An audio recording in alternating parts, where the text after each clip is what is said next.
Bismillahirrahmanirrahim. Assalamualaikum warahmatullahi wabarakatuh. Waalaikumsalam Selamat pagi warahmatullahi anak-anak. wabarakatuh. Pagi, Bu. Apa kabarnya hari ini? Baik, Bu. Apakah hari ini sudah siap untuk belajar? Siap, Bu. Baik, sebelum kita belajar, kita berdoa dulu sesuai dengan keyakinan masing-masing. Berdoa dimulai. Berdoa selesai. Nah, sebelum itu, Ibu akan mengabsen kalian. Linda, Hadir, Bu. Reski. Hadir, Bu. Oke. Nah, hari ini kita akan belajar tentang gerak parabola. Nah, adapun tujuan pembelajaran dari gerak parabola ini, yang pertama, peserta didik diharapkan dapat menganalisis konsep mengenai gerak parabola, dan yang kedua, peserta didik diharapkan dapat memformulasikan dari konsep gerak parabola tersebut. Baik, selanjutnya Ibu akan berikan video pembelajaran. Dan Ibu akan putarkan video pembelajaran tersebut. Silakan disimak baik-baik ya.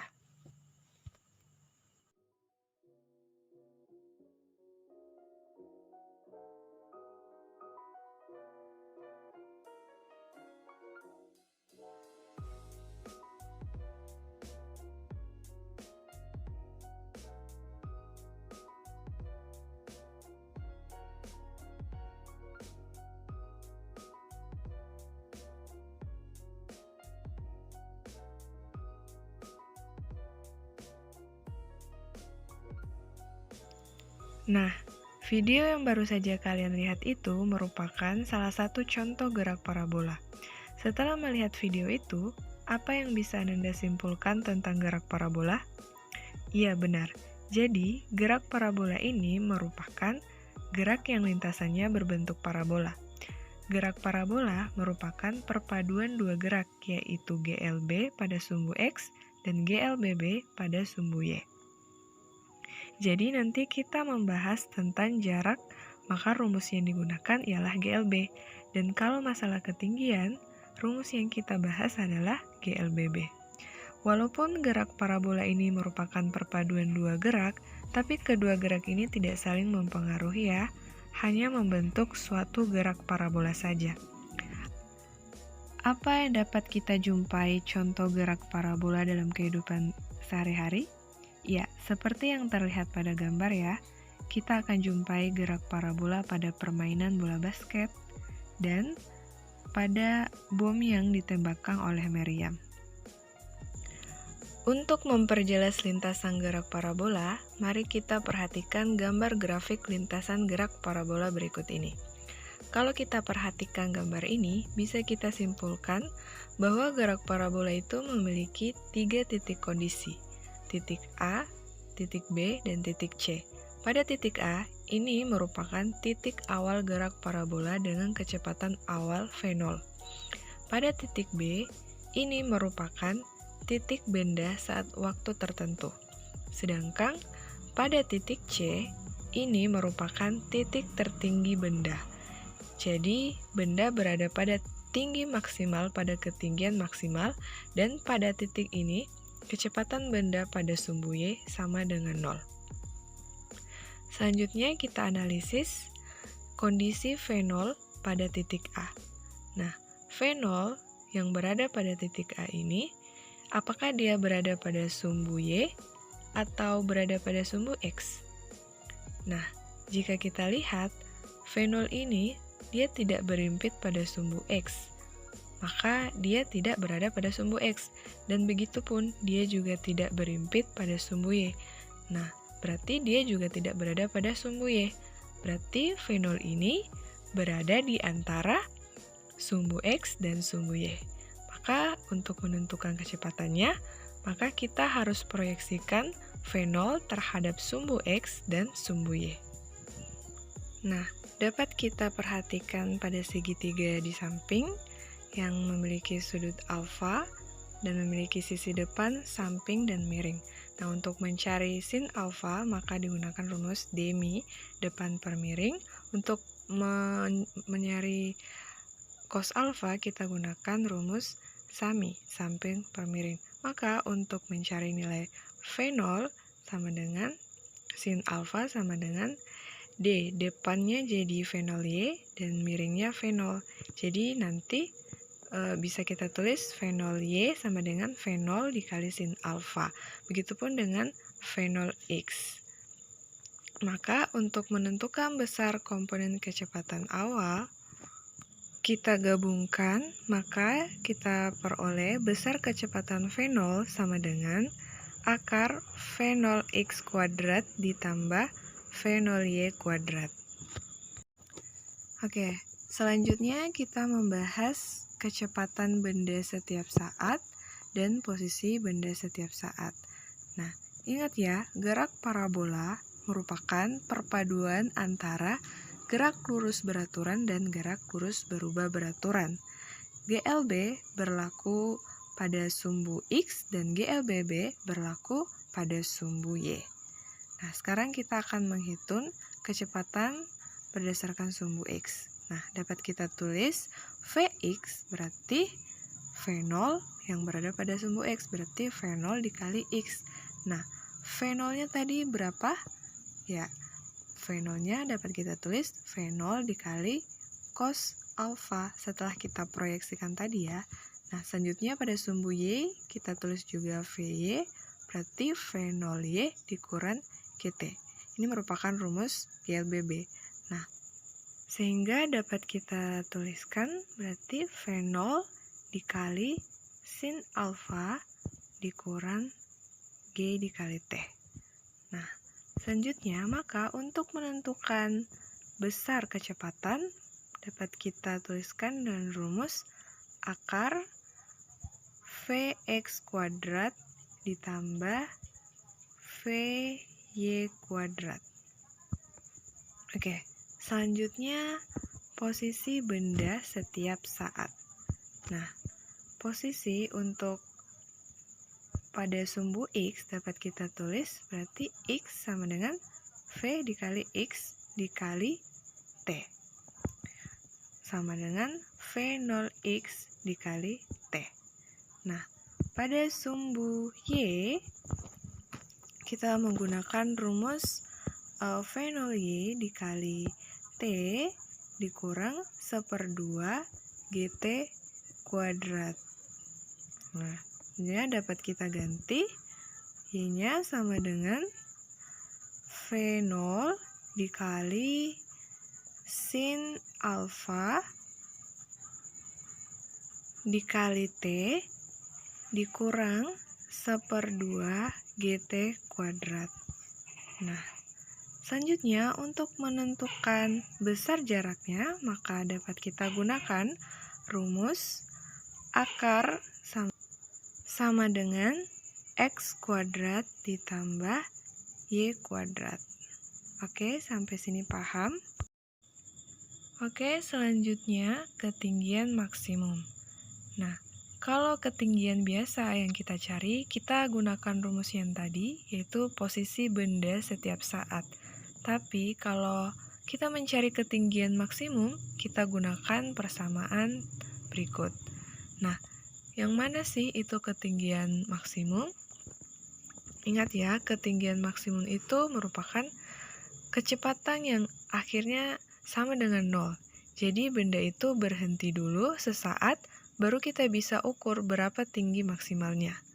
Ya, makanya dia mengapa bendanya di titik tertinggi itu kecepatannya sama dengan 0. Nah, untuk menentukan ketinggian maksimum, kita gunakan rumus dengan simbol YM sama dengan V0 kuadrat dikali sin kuadrat alfa per 2 dikali G. Nah, sedangkan untuk menentukan waktu maksimum, kita gunakan persamaan V0 dikali sin alfa per G, gravitasi. Selanjutnya, jarak maksimum dan jarak jangkauan. Nah, untuk menentukan jarak maksimum yang biasa disimbolkan dengan XM, Tetapi ada juga yang biasa menuliskan dengan RM, sama saja, yaitu V0 kuadrat dikali sin 2 alfa per G. Nah, selanjutnya untuk menentukan jarak jangkauan dapat kita gunakan rumus yaitu TXM sama dengan 2 dikali TM atau 2 dikali waktu maksimumnya. Tapi apabila waktu maksimumnya belum diketahui, maka dapat kita gunakan dengan persamaan 2 dikali V0 dikali sin alfa per G, gravitasi. Dengan YM merupakan ketinggian maksimum yang satuannya meter, TM merupakan waktu untuk mencapai ketinggian maksimum yang memiliki satuan sekon, sedangkan XM merupakan jarak jangkauan yang satuannya meter, kemudian TXM merupakan waktu untuk mencapai jarak jangkauan yang satuannya sekon, dan V0 sama dengan kecepatan awal yang satuannya meter per sekon, dan V merupakan kecepatan akhir yang satuannya meter per sekon. Oke, selanjutnya kita masuk pada contoh soal supaya para ananda dapat lebih memahami bagaimana konsep gerak parabola ini. Oke, langsung saja contoh soal. Sebuah bola ditendang dengan kecepatan awal 20 meter per sekon dan sudut elevasi 45 derajat. Jadi yang kita ketahui yang pertama adalah kecepatan awalnya, yaitu senilai 20 meter per sekon, dan sudut alfanya yaitu 45 derajat. Oke, selanjutnya tentukan jarak mendatar yang dicapai bola dan waktu yang diperlukan. Berarti yang ditanyakan di sini adalah jarak mendatar atau XM dan waktu yang diperlukan. Berarti TXM. Oke, sekarang kita ke penyelesaian di mana XM atau jarak mendatar memiliki rumus V0 kuadrat dikali sin 2 alfa dibagi gravitasi. Berarti XM atau jarak mendatar yang dicapai yaitu V0 kuadrat berapa? V0 kuadrat 20 dikuadratkan. Kemudian sin kita kalikan dengan sin 2 dikali 45. Kita bagikan dengan nilai gravitasi. Nah, ingat jika nilai gravitasi tidak ditentukan pada soal, berarti nilai gravitasinya bernilai 10. Oke, selanjutnya 20 dikuadratkan menjadi 400. Sin 2 dikali 45, 2 kali 45 90. Sin 91. Oke, kemudian mati kita coret. Jadi sisa 40 meter. Oke, selanjutnya untuk menentukan waktu yang diperlukan berarti TXM sama dengan 2 kita kalikan dengan V0, kemudian kita kalikan dengan sin alfa. Kemudian kita bagikan dengan G atau gravitasi.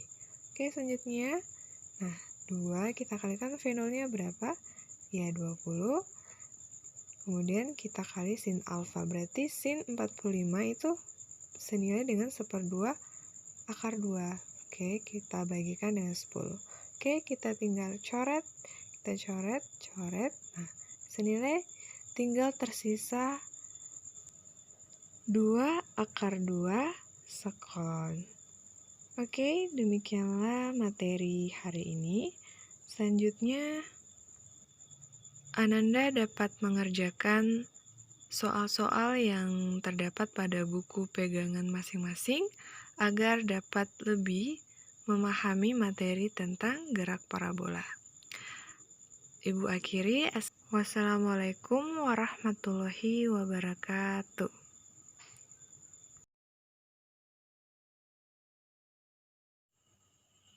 Baik anak-anak, setelah kalian menyimak video pembelajaran yang telah Ibu bagikan tadi, ada yang ingin menanggapi atau ada yang ingin bertanya mengenai materi gerak parabola hari ini? Baik Bu, saya ingin bertanya mengenai tentang ketinggian maksimum pada gerak parabola. Bisa dijelaskan Ibu apa yang dimaksud dengan ketinggian maksimum? Pertanyaan dari Ananda yaitu, apa yang dimaksud dengan ketinggian maksimum? Jadi ketinggian maksimum itu adalah ketinggian tertinggi yang dicapai oleh benda pada saat terjadi gerak parabola. Baik Ibu, saya ingin menanggapi dari video pembelajaran tadi yang bisa saya tangkap yaitu gerak parabola merupakan perpaduan gerak dengan lintasan pada sumbu X dan sumbu Y, Ibu. Ya, tepat sekali Ananda, jawabannya sudah sangat tepat. Terima kasih sudah memberikan tanggapan.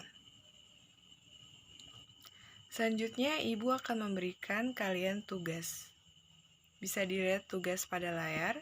Jadi tugas ini kalian kerjakan pada kertas lembar, kemudian kalian kumpulkan di classroom. Dan batas pengumpulan tugas ini sampai hari ini pukul 23.59 ya. Silakan dikerjakan dan dikumpul. Demikianlah pembelajaran kita pada hari ini tentang materi gerak parabola.